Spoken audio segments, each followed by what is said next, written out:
On March 18th, Russians will go to the polls to decide who will become their next president. But just how fair and democratic will that vote be? The path to the Kremlin for Russian opposition candidates is notoriously dangerous. In 2015, opposition leader Boris Nemtsov was killed, and this year the main challenger to President Vladimir Putin's rule, Alexei Navalny, has been barred from even running. So is Russia today more of a dictatorship than a democracy? And what does the sitting president and former KGB spy Vladimir Putin want for himself and for his country? With me to discuss all of this are YEVGENIA ALBATS, editor-in-chief of The New Times in Moscow, Vladimir Pozner, a prominent Russian-American journalist and former Soviet Union spokesman, and Vladimir Kara-Murza, a leading Russian opposition figure and activist. Thank you all for joining me on UpFront. Given there are presidential elections round the corner, I want to begin by asking whether Russia these days can really be classed as a democracy. A lot of people say no. Vladimir Pozner. Partially, you could say that there are some democratic elements today in Russia, but I would hesitate to call it a democracy. It's got a long way to go before it becomes a democracy, if it becomes a democracy. So yes, more than during Soviet times, but still not really a democracy the way I understand one. Yevgenia, is that a view you share? Is that an accurate description? No, by any means. As much as I respect Vladimir Pozner, I would say that it's impossible to call Russia a democracy. It's not a democracy. It's not a dictatorship either. It is a country which is run by a corporation, the graduates of the former political police, the KGB. And what we're going to have on March 18th, 2018 has nothing to do with elections. There will be no elections. There are no elections. There is no choice in Russia. It's just reappointment Vladimir Putin for the fourth term in the office. And Vladimir Kara-Murza, you wrote an article recently saying Western leaders shouldn't recognize Russia's election, shouldn't give it their, quote, international seal of approval. Why not?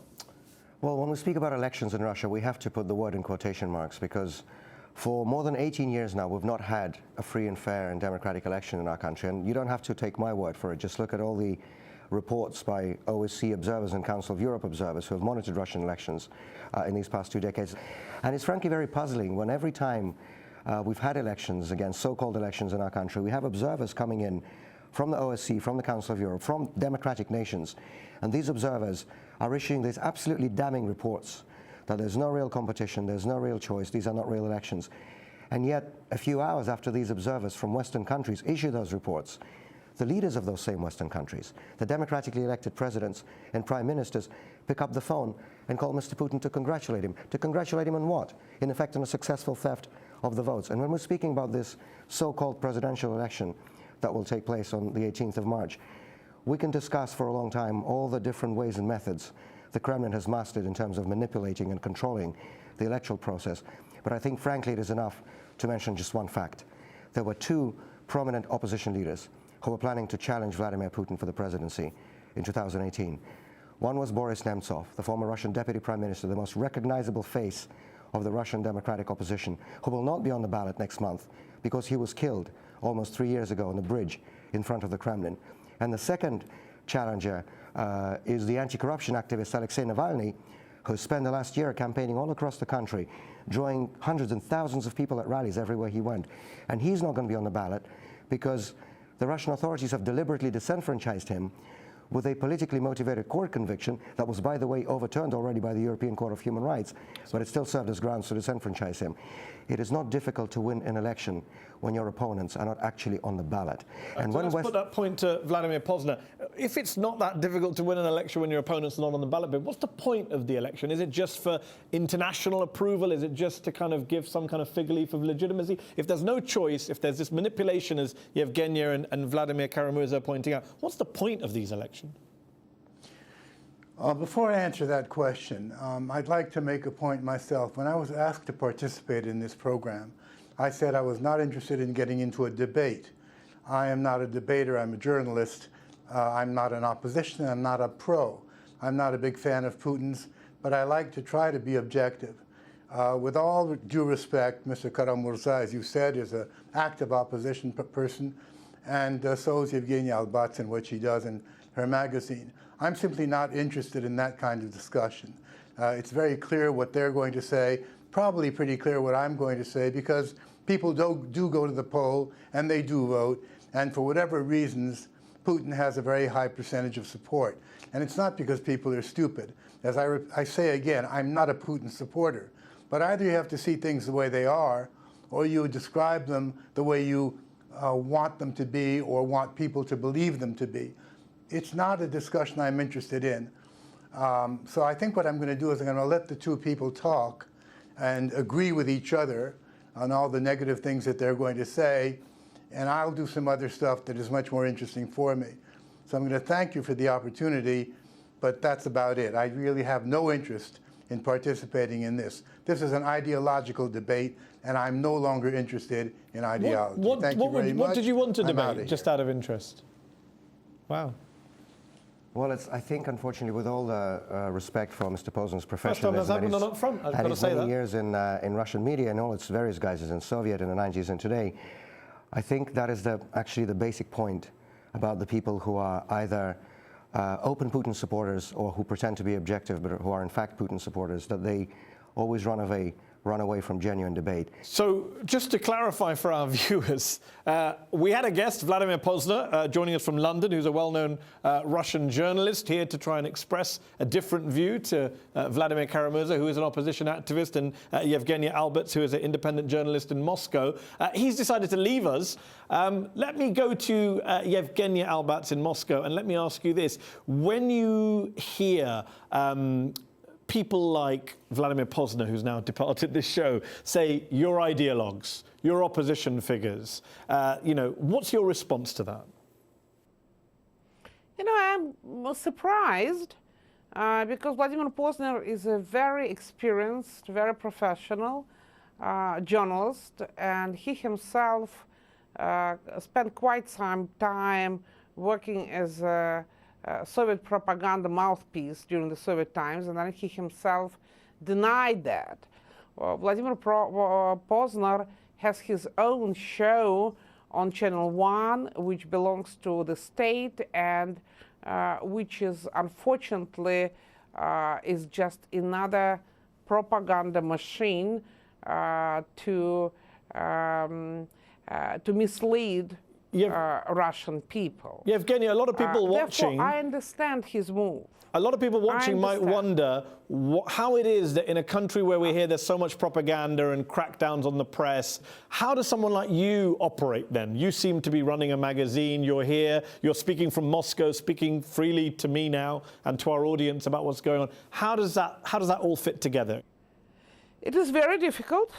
Unlike it was under the Soviet Union, Russia is not a totalitarian state. So they allow for some opposition voices to exist. I had, however, to close the paper version of my magazine because people were afraid and still afraid to give us ads. Because to give ads to the New Times magazine was to publicly express your support to the opposition. That's a quote of one of the prominent Russian oligarchs whom I couldn't name.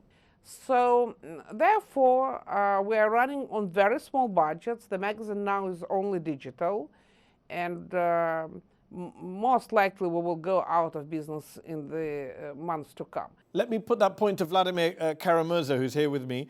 You've been targeted, you say, by the Russian government. You've, I think, not once but twice, attacks on your life in the form of poisonings, you say. That you had to leave the country when you were poisoned. So how does an opposition figure survive in Putin's Russia if, as you say, people like yourself are targeted? Well, first of all, that's not what I say. That's the official doctor's diagnosis from my Moscow hospital both times, that it was acute intoxication of an unknown origin. The first attempt was in 2015. The second was just last year. But, this is nothing new, frankly. We have known for a very long time that it is a dangerous and risky vocation to be in opposition to Mr. Putin's regime. And so many of our friends and colleagues have been forced to leave, have been put into prison, have been harassed and attacked. And as we were just discussing a minute ago, the most prominent leader in the Russian opposition, Boris Nemtsov, has been assassinated 200 yards from the Kremlin wall in the middle of Moscow 3 years ago. And in terms of the level of political repression... Look, as much as I'm sympathetic to what you say, let's be fair. A lot of us here in Moscow, as much as we recognize the dangers and, the attacks on your life, and of course, what happened to Boris Nemtsov is a great tragedy. However, please don't exaggerate. Each week, on Monday and on Tuesday, I go out and Echo Moscow with the audience all across Russia, and I say precisely what I consider right to say. So I think it's also very important not to mislead the public outside the Russian Federation. Vladimir, are you misleading? Are you exaggerating about the situation? Well, no, first of all, I think there's no question that Russia today is not the Soviet Union. It is not a totalitarian state. We do not have closed borders. I think it is also absolutely true that the current regime is much more creative and much more intelligent about how it affects its political control. But I think it's also absolutely fair and absolutely factual to say that the level of political repression is fast approaching the late Soviet period. Okay, Yevgenia, Russia has gone through revolutions, collapse, regime change, wars in the past 100 years or more. Is there a fear of instability that is shared by a lot of Russian people and by many politicians? And is that what allows a man like Putin to stay in power for so long? Does it make someone as authoritarian as Putin inevitable in a country like yours? I cannot subscribe to that. I don't believe in all these cycles of authoritarianism in Russia.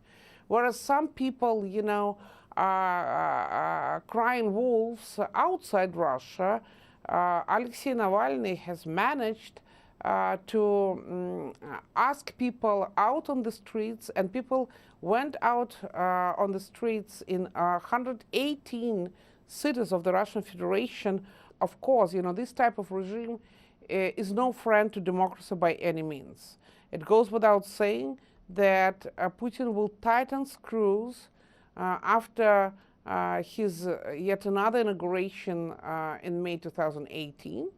However, I think that part of the blame should be put on Russian liberals and Democrats who were complicit with the regime for that reason or another. Okay, let's one last question to you, Vladimir Kara-Murza. The Speaker of Parliament in Russia has said, if there is Putin, there is Russia. If there is no Putin, there is not Russia. There is this kind of personalization now around the leader. What happens after Putin's gone? He wins the next election. He serves another 6 years till 2024. Then he can't serve anymore under the current rules.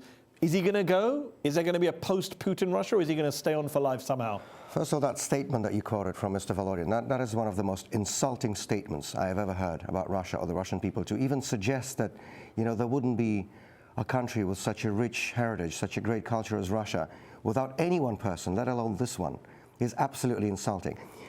Please don't confuse a country with an authoritarian regime that misrules it. Those are not one and the same thing. I think that's and Russia has existed long before Putin. a trend that applies to a lot of countries, not just for a long Russia. time after him.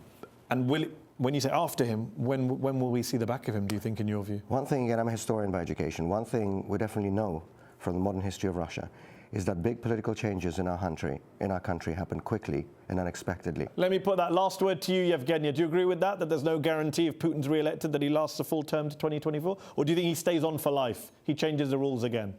Putin cannot allow himself to step down. He will remain to be a front man for the corporation. Corporation will never allow him to go unless this corporation and Putin himself will be challenged by people from outside Kremlin. And that's exactly my hope, that the minute they realize that country is going down the hill, its economy is in pieces, the Russian elite will start looking for another leader. And at that moment, Putin is doomed. We'll have to leave it there. Yevgenia, ALBATS, Vladimir Kara-Murza, thank you both for joining me on this show. Vladimir Pozner decided to leave at the beginning, but I think we still had a very interesting discussion. Appreciate your insights. That's our show. Up Front will be back next week.